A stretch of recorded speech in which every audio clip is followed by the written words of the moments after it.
Hi, everybody. It's Beth Ienni, licensed therapist and food addiction recovery coach. And today I want to talk to you about something that is on my heart, and that's that I'm truly sorry. I feel like I want to formally apologize to you on behalf of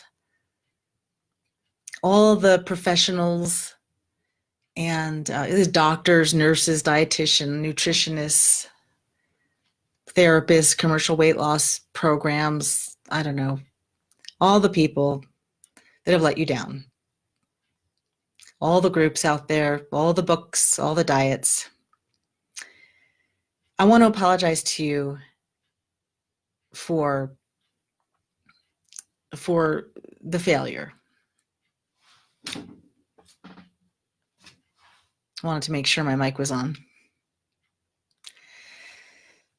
The fact is that you have been looking for help your whole life.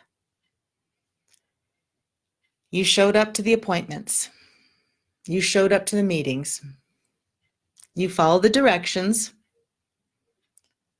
and you were hungry, and you didn't feel well, and you couldn't make it work.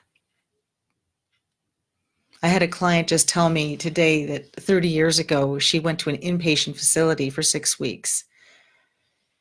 And she was hungry the whole time. And it kind of worked a little bit while she was there, but as soon as she got out, it was over because she was hungry. Let's face it. If you're going to be hungry, it's not going to work, right? It kind of boggles my mind that people with an education, with a medical degree, with a therapy license, with a license to practice nutrition, it boggles my mind that they would think that having a food addict be hungry would ever work. Why would you ever do that? Why would you ever allow that to happen? It's completely unnecessary. It's completely unnecessary. The fact that you have failed over and over and over again is simply because you did not get help that made any sense at all. Every single expert out there is either telling you to eat foods that no food addict could ever eat, or they're telling you to restrict your portions, or they're telling you to eat like everybody else in their program, regardless of your lifestyle, your age, your gender, your activity level, your medical issues. Just eat this way.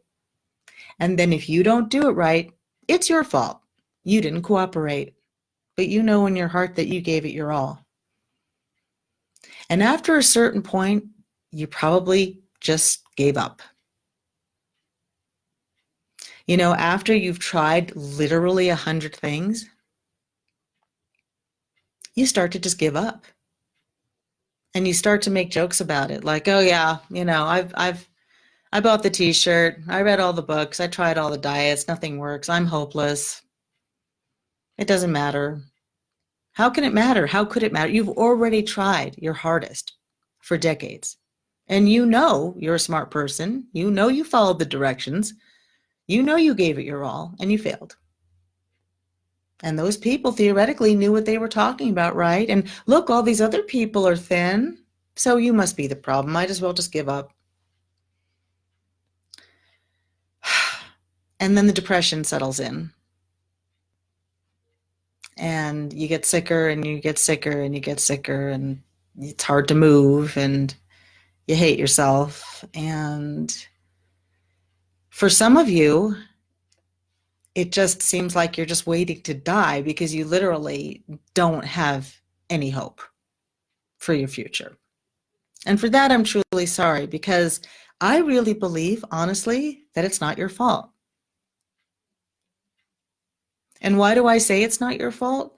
Because every single person I work with, when I give them a way to eat that causes them to never be hungry, when I give them a way to approach this addiction that is not hard, when I give them the right information and the right support, compassionate support, from a fellow recovered food addict. When I give people what they need, they get better. And they tell me it's not hard.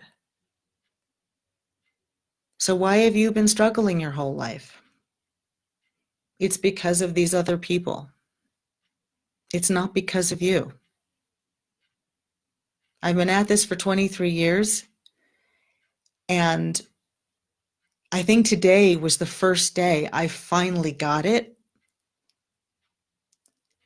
that food addiction is so misunderstood that 99.999% of you out there literally have no idea how to get help because no one out there can help you. Let's face it, you go to the doctor and they tell you to eat less and exercise more. That doesn't make any sense for a food addict. They tell you to get a surgery or a pill. What else can they tell you? That's all they know. The therapist tells you that it's probably your anxiety or your depression or your body image or a sexual issue or some trauma. It's not. But that's all they know. That's all they learned in school. The nutritionist, the dietitian, they don't know anything about addiction. I'm not sure how much they know about nutrition. Keto's cool, I guess. It's not for food addicts. And how many of you are trying that and failing and failing and failing? Keto is one way to eat, and I'm sure there's a lot of benefit for a lot of people who can actually control their food enough to make that work. But in order to make keto work, you have to be in control of your food. And if you're a food addict, you're not. So now you're in big trouble because you're eating a lot of fat, but you're not staying within the macros, and so you're really hurting yourself. And if you're a diabetic, not doing keto correctly, that could be very dangerous. If you're a heart patient, not doing keto correctly, that could be very dangerous. Maybe you were smart all these years just to give up. Maybe you were smart to give up because it was better to give up than to keep torturing your mind and your body with these crazy things that were never going to work to begin with. You know, maybe it's better to just give up than to keep torturing yourself with the failures over and over and over again. Maybe it's better to give up than to get your hopes up over and over and over again and maybe lose weight and feel good for a few weeks and then have it all fall apart. Maybe it's better to give up than to do another weight loss surgery because the first one didn't work, or to try another pill because the first one had horrible side effects.